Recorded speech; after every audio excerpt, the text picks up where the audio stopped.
Hello, good morning. Happy new moon in Virgo. I am dropping in with another tarot read to help set some intention for the month ahead. We are entering a really interesting pocket of time in these last few months of the year because this will be the last new moon before we go into eclipse season. Eclipse season is always significant. Remember that lunar and solar eclipses always follow every 2 weeks, back to back. So with eclipse season being upon us, generally those are times of big endings, things coming to a close. And with these lunar transits happening in Virgo and Pisces, I'm a Pisces sun and Virgo rising, so I already know how much I'm going to feel it. But with those elements being upon us, you can anticipate maybe big endings or big revelations with regard to things in the theme of Virgo, such as health, wellness, getting things done, job-related matters. These things will no longer be ignorable. You're going to have to deal with them, unfortunately. So as I do my own tarot practice, I do 2 reads every day, a morning read and an evening read, just to practice, seek some guidance, etc. The call to action for me has really been go within. You're going to have to sort through some things in order to get to that next phase, to get what it is that you want professionally, to get where it is that you want to be at physically and spiritually, right? You have the Pisces element of spirit and the unknown, right? Or Pisces being the last sign where you're kind of shedding things or letting things go, and Virgo, which is kind of a workhorse in its own right. So as someone with both of those signs prominently in my chart, I really feel the push and pull of like wanting to be head in the clouds, but also like wanting to stay grounded and keep things done. And for those of you that know me in real life, you know that that's very much a part of who I am.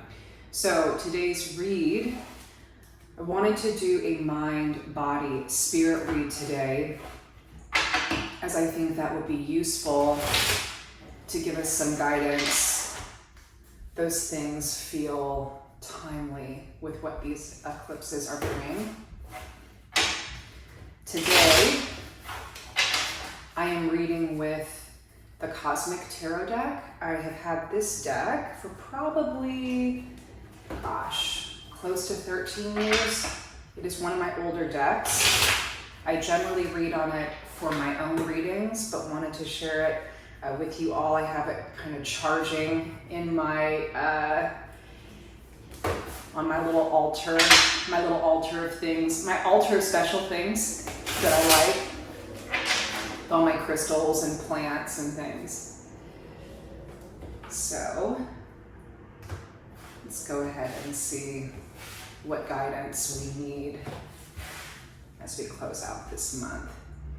So we have mind, body, spirit, and we can extrapolate a bit further if we need some more clarity. All right.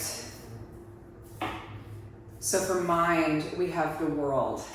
The world is really all about completion, being a major arcana card, right? Like a key card representing big milestones in your life.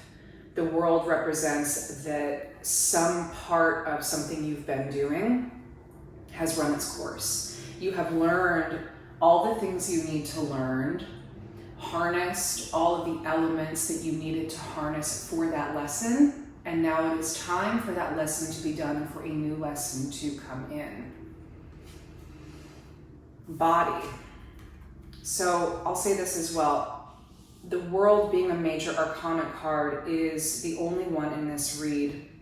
It is the only major arcana card in this read, meaning that the other cards are kind of an extension of that.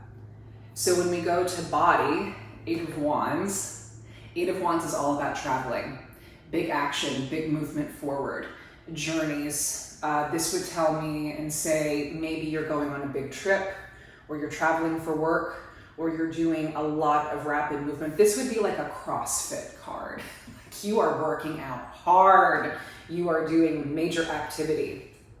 So something about closing out what it is that you needed to learn with a particular lesson, you are now being turbocharged forward into needing to take major movement to move to the next place. Spirit, 9 of Swords. There might be a lot of anxiety around what you have to move into. You might feel very afraid of taking on this new challenge, but you really have to trust that the universe has your back. Yes, it's going to be a lot of work.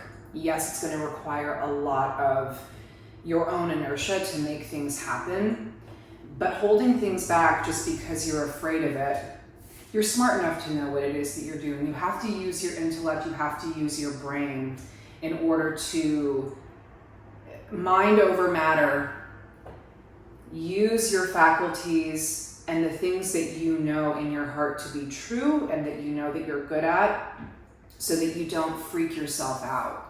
The 9 of Swords would say there's a lot of sleepless nights. This is an insomnia card.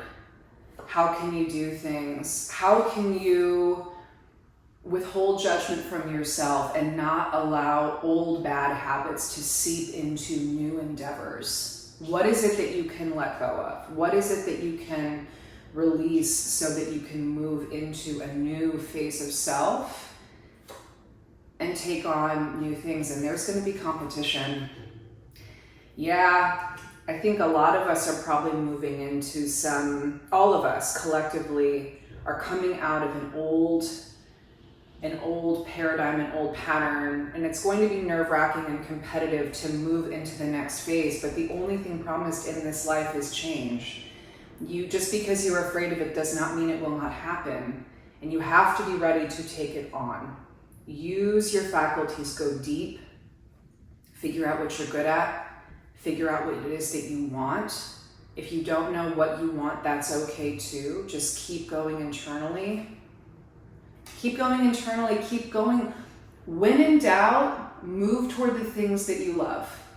Move toward the things that bring you peace. If you don't know what that is, start journaling about it. Start diving into the things and figuring out what makes your soul sing. Release fears that you have about moving toward the things that make your soul sing.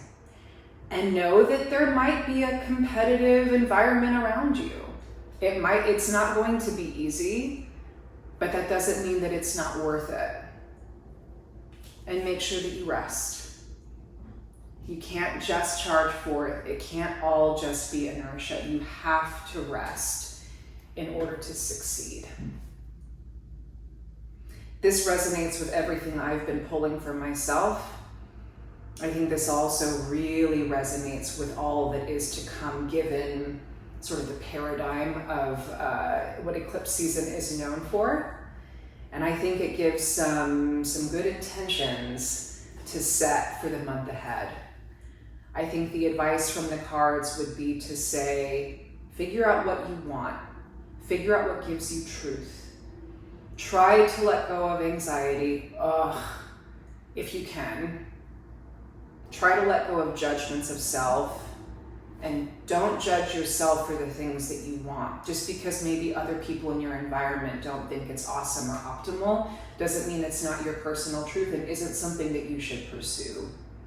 And don't forget to rest. If this rang true for you, make sure to leave it in the comments below. Like and subscribe if you would like to see more. As always, I will be back on the new moon to give guidance. If you want to see more of this, let me know. I'll be happy to drop in with other reads. And during our full moon coming up in September, as always, I will be offering a small sound healing session. Take care, happy new moon, and have a great rest of your day. Woo! Thanks.